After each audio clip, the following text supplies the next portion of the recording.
Assalamu alaikum দর্শক, welcome to Salman blogs media and back to my channel and another my new blog video.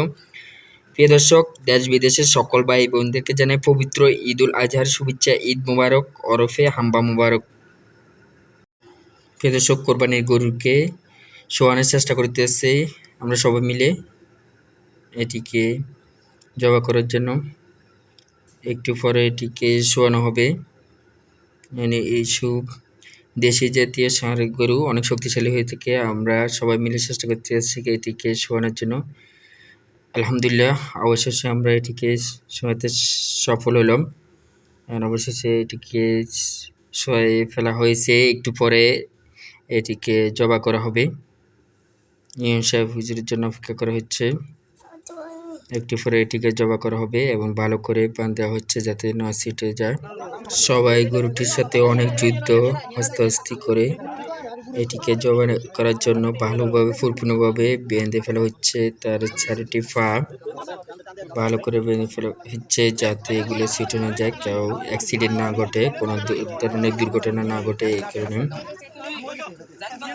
একটু পরে হুজুর এটিকে জবাই করে দিবে। আর আমরা সবাই ভালো করে চেপে ধরতেছি যাতে ছুটে না যায়। ভালো করে চেপে ধরতেছি। বিসমিল্লাহ, আল্লাহু আকবার, আল্লাহু আকবার বলে হুজুর কোরবানির গরুটি জবাই করে ফেলল। ফান দেওয়া যে কত কষ্টের, একমাত্র গবাদি পশু বুঝে যে জীবন কোরবানি দেওয়া কত কষ্ট। এই পশুটি এখন বুঝতে হচ্ছে।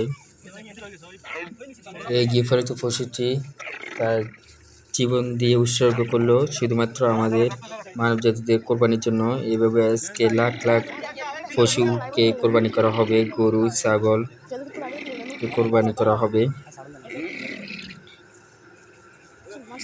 অবশেষে গরুটিকে জবাই করে ফেললো। ভাই বোরের মধ্যে রক্ত লাগালো। বোরের জবাইকৃত গরুর রক্ত লাগালে বোরের নাকি আর খুসখুসে ভাবগুলো চলে যায়, জন্য সে রক্ত লাগালো। আমিও লাগালাম যাতে আমার পায়ে ফেস।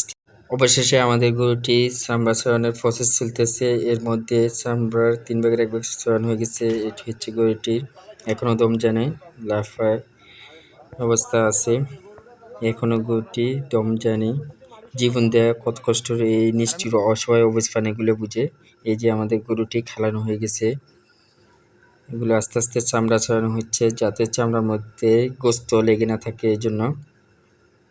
এদিকে আমাদের ইমন আলী কাকা রান থেকে গোস্ত সরিয়ে নিচ্ছে। তিনি এই কাজটি খুব সফলতার সাথে করেছেন। এদিকে আমরা গোস্ত কাটার জন্য প্রস্তুতি নিয়ে বসে গেলাম এবং গোস্ত কাটা শুরু করে দিলাম যাতে তাড়াতাড়ি হয়ে যায় আমাদের কাজ। এদিকে আমরা অনেকগুলো গোস্ত কেটে ফেললাম। এগুলো সবার মাঝে ভাগ করে দেওয়ার পালা এবার। একটু পরে এগুলো সবার মাঝে ভাগ করে দিবে। আমাদের কোরবানির যারা শরীকদের আছে সবার মাঝে পাল্লা দিয়ে বন্টন করা হবে। আমরা গোস্ত কাটতে আসছি খুব সফলতা। এই হচ্ছে মেহেদি। আমরা এদিকে হচ্ছে এগুলো চর্বি আর বলের মাঝে হচ্ছে কলিজা।